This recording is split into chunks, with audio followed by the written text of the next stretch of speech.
سورة النازعات. په دې صورت کې دا خبره بیان شوې ده چې د الله نه یره کوه، د دې مرګ نه ویریږه، د قیامت نه ویریږه، په ځان کې خشیت پیدا کا. فرعون کې یره نه وه نو څنګه تباه شو.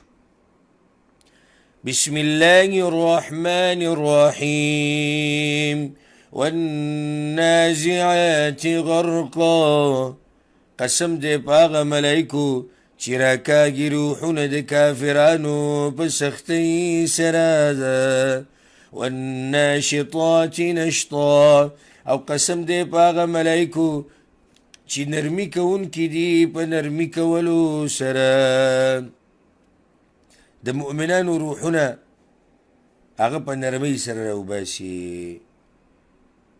والسابحات سبحا، او قسم دې په ملایکو چې لامبو وونکي دي په لامبو وهلو سره. هغه ملایک چې مراد دي چې د ځمکې او د اسمان په منځ کې لامبو وهي، ځي راځي. فالسابقات سبقا، بیا مخکې کېدونکي دي امر د الله ته په مخکې کېدو سره. فالمدبرات امرا، بیا انتظام کوونکي دي د کارونو. دا اوس الله سبحانه وتعالی قسمونه وخوړو په هغه ملایکو چې د کافرانو روح اخلي نو ډېر په سختۍ راکاږي، ځکه چې د کافر د روح په دې بدن کې پټېږي. حدیث کې راغلی د مؤمن روح ډېر په نرمۍ سره راوباسي، او د ځمکې او اسمان په منځ کې ګرځي را ګرځي، د الله احکام وړي راوړي، بیا مخکې کېږي د الله اوامرو ته، بیا انتظام کوي د دې کارونو کوم چې ورته الله والا کړي. او قسم ولې وخوړو؟ هر قسم چې سړی خوري او که الله یې خوري، که مخلوق قسم خوري او که خالق یې خوري، د هغې یو مقصدي ولې دا خوري، جواب د دې څه دی؟ نو د دې قسم دا کوم چې الله وخوړو دلته، د دې دا قسمونه ټول دې دپاره وخوړو چې تاسو به په دویم پیر راپورته کړی کېږئ. هغه کومه ورځ ده یوم ترجف الراجفه، په هغه ورځ چې وبه خوځېږي خوځېدونکي شپېلۍ، شپېلۍ به وخوځي. ټول خلک به اولنۍ شپېلۍ کې به ټول خلک مړه شي، هر څه به ختم شي. تتبعها الرادفه، ورپسې به یې په دې پسې دویمه شپېلۍ. څلوېښت کاله بعد بیا دویمه شپېلۍ، دا خلک به ټول لپسې. قلوب یومئذ واجفه، زړونه به په دغه ورځ درزېدونکي.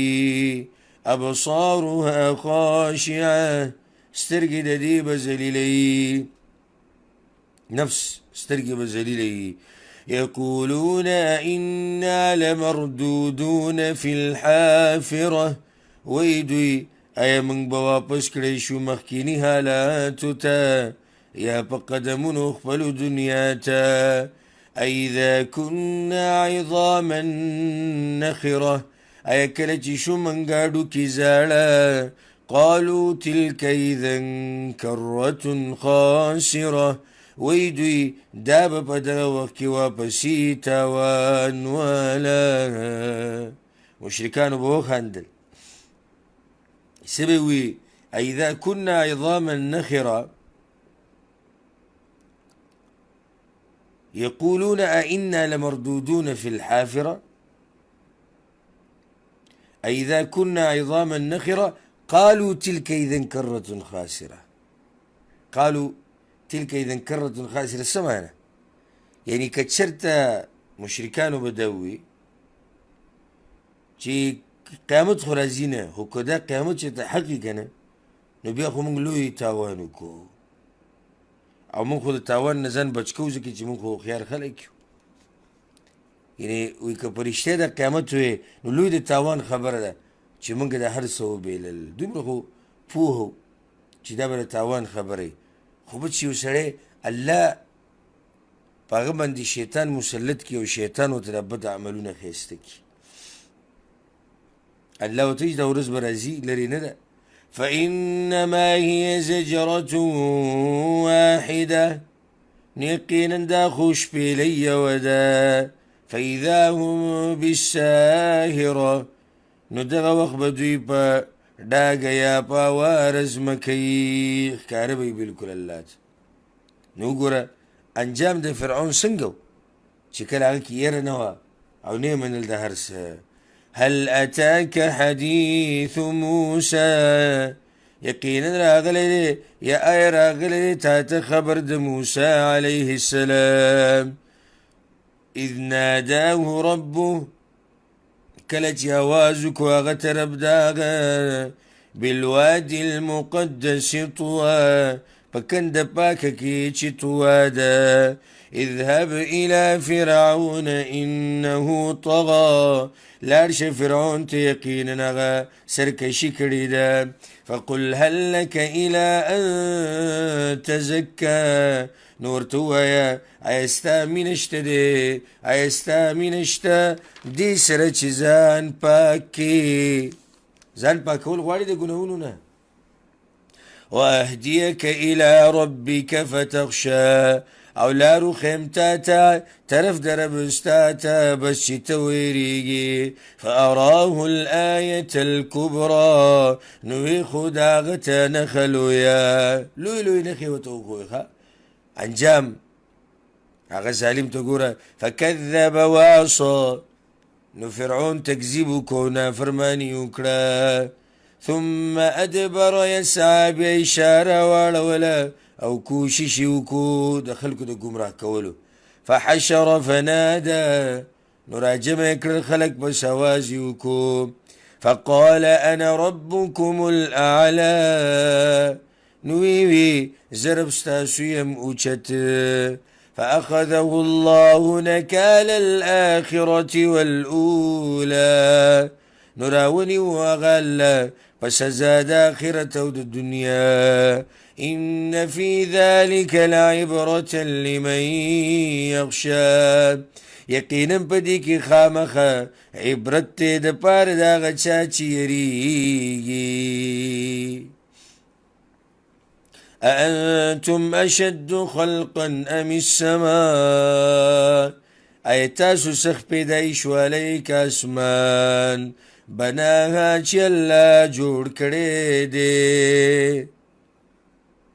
دیز کې دا خطاب قریش ته دی او خلکو ته دی چې د مرګ نه بعد دویم پیر راپاسېدنه مني، چې دا غټه خبره ده که د اسمانونه چې الله پیدا کړي.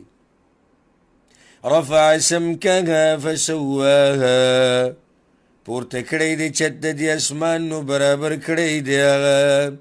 واغطش لیلها واخرج ضحاها، او تیاره کړی د شپه د دې او راویستلی د رڼا د دې. والارض بعد ذلك دحاها، او ځمکه وروستو د دې نه خوره کړې ده. ځمکه پیدا شوي د اسمان نه مخکې ده، خو دلته خوره کړې وروسته ده، یعنې مخکې پیدا کړه بیا اسمان بیا ځمکه خوره کړه. اخرج منها ماءها ومرعاها، راویستلی دي د دې نه اوبه د دې او ګیاګانې د دې. والجبال أرساها، وغرونه یې ودرولي دي. متاعا لكم ولأنعامكم، د پاره د فایدې ستاسو د څاروو ستاسو. فإذا جاءت الطامة الكبرى، نو کله چې راشي هنګامه لویه یا چاړه کوونکې شپېلې لویه. آخرت یره الله بیانوي. الطامة الكبرى هغه شپېلې چې د انسان به چاړه کوي، یو لوی هنګامه، یو لوی مصیبت، هر معنی صحیح ده. یوم یتذکر الانسان ما سعى، په دغه ورځ به یادوي انسان هغه عمل چې ده کړی دی. وبرزت الجحیم لمن یرا، او ښکاره به کړی شي جهنم هغه چا ته چې ویني. فاما من طغى، بس هغه چا چې سرکشي وکړه. وآثر الحیاة الدنیا، او غوره کو ژوند دنیوي. فإن الجحیم هي المأوى، یقینا جهنم هغه ځای د اوسېدو د ده دی.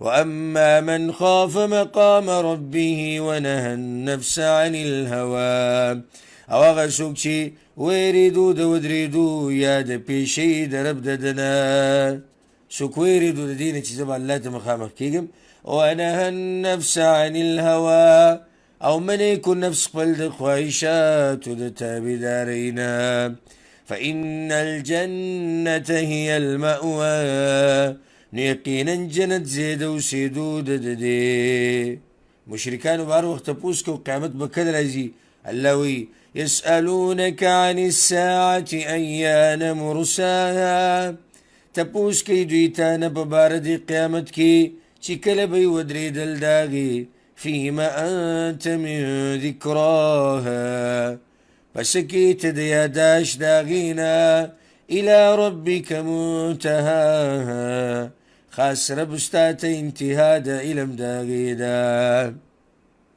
پیغمبر وی ته د هغې په وخت څه پوهی چې کله به قیامت راځي د دې علم دا خو صرف د الله سره دی حتی صرف خلک یاروا د دغې ورځې نه انما انت منذر من یخشاها یقینا ته یره ورکوونکی هغه چاته چې یریږي د دغه قیامت نه كأنهم يوم يرونها گویا که دوی په هغه ورځ چې وبویني هغه لم يلبثوا إلا عشية أو ضحاها ګمان به کوي چې دوی وخت نه دی تېر کړی په دنیا کې مګر د مازدیګر وخت یا د ساخ وخت د هغې بیا به ته دنیا دا وخت دومره معمولي ښکاري